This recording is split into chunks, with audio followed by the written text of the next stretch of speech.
All right, welcome back to the First Stage Woodworking podcast. Today, I am so excited and so incredibly honored to have a man that I love to death, that I met over a decade ago uh, in one of the most unlikely places that you would figure that you're going to have a person have a huge impact on your life, which was the country of Afghanistan.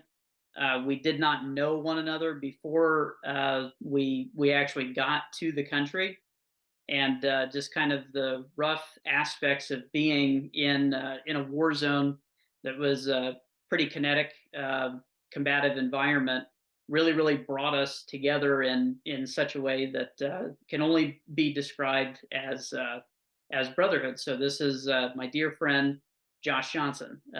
Josh, welcome to the podcast. Paul, thanks for having me, man. That intro, I don't know, I don't think I deserve all that. Thank you. Dude, you said over a decade ago. That's crazy that it really has been Yeah. that long. Sometimes it feels like it was just yesterday, and feel like it was just yesterday. Sometimes, you always want to kind of go back and maybe not for all the bad, but for all the good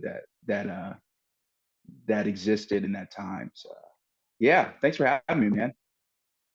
Being in the simplicity of life versus death and having to deal with and overcome the problems associated with that.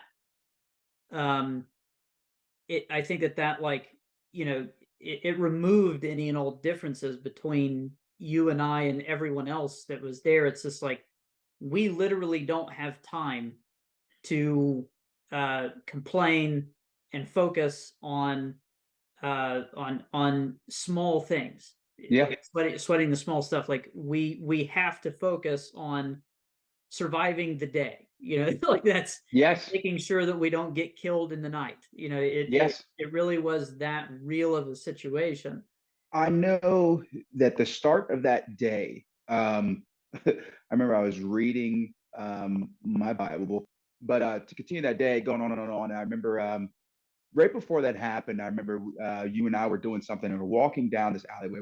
We're just getting absolutely hammered by some automatic fire, and I'm sweeping down this alleyway, and then just rounds zip right in front of us. I'm like, okay, well, we got to figure out something to to to go around this whichever way. And I remember I don't know who told us like, hey, we need to get snipers up on this roof over here, and that's as to why we climbed over the wall and to go to that area of the compound. And it was something that I had never done before. I would never take the path of least resistance. I remember walking us through some of the nastiest stuff that Afghan had, as to why everybody has their legs. But that day, we were rushed, and I walked us right towards some stairs, and the path of least resistance, and those stairs were going to be able to me allow me to get those snipers on the roof fast, and boom, right. So I blow up.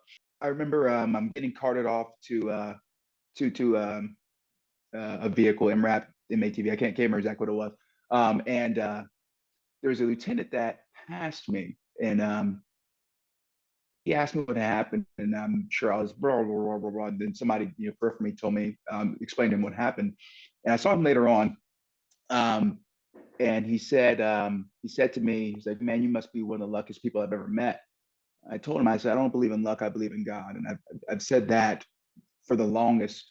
Um, I can't. I've said that forever. I don't really believe in luck. I only believe in God. I don't believe in happenstance. I believe in God. I remember you saying Um, that to me all the time over there because yeah, it's hard to really know what you're capable of, and I've found what I think I am capable of, or and maybe I haven't found it. Maybe I haven't even gotten close to finding the ceiling, but I've gotten close to maybe where it is.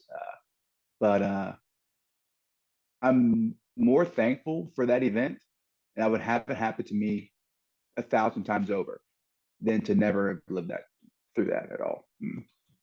but like going on that adventure and taking that step and dancing with death in many ways. Um, I see that as one of the like I think that it has such a profound impact on you for the rest of your life. Um, because it's when you fully embrace manhood. the testing of one's mortality was, and I guess I don't want to say that I'm hoping that it still should be here in America, because that would change everything that America is, and I don't know if I'd want that for my wife and kids continually. But I think young men are so afraid to venture out nowadays and be venture out and be adventurous, uh, that we're not fulfilling what it is to be a man anymore.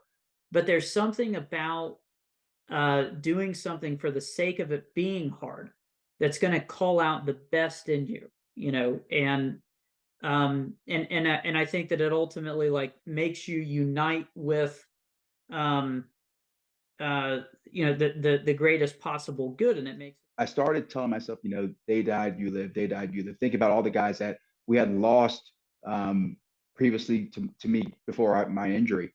And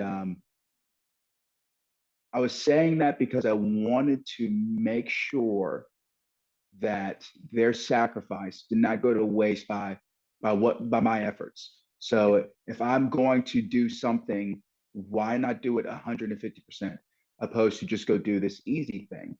Doing the hard thing, um, I think it, like you're saying, it's doing it because it's hard. The pursuit in itself should mean something, not just the outcome. right. Um, the pursuit, the hard journey, like you said, you seek wisdom on that hard journey. You're learning all these lessons throughout your time, slugging away whatever that journey may be. Like you said, maybe it's powerlifting, or even being an author. But the joy that's on the other side of the hard thing is what really, I think, really matters for sure. But the journey makes that joy. Man, I knew we were going to have a great conversation. I just Yeah. I've loved this so much, and I wish we could talk forever, but I know that you're probably late for supper, and I don't want to upset your wife. But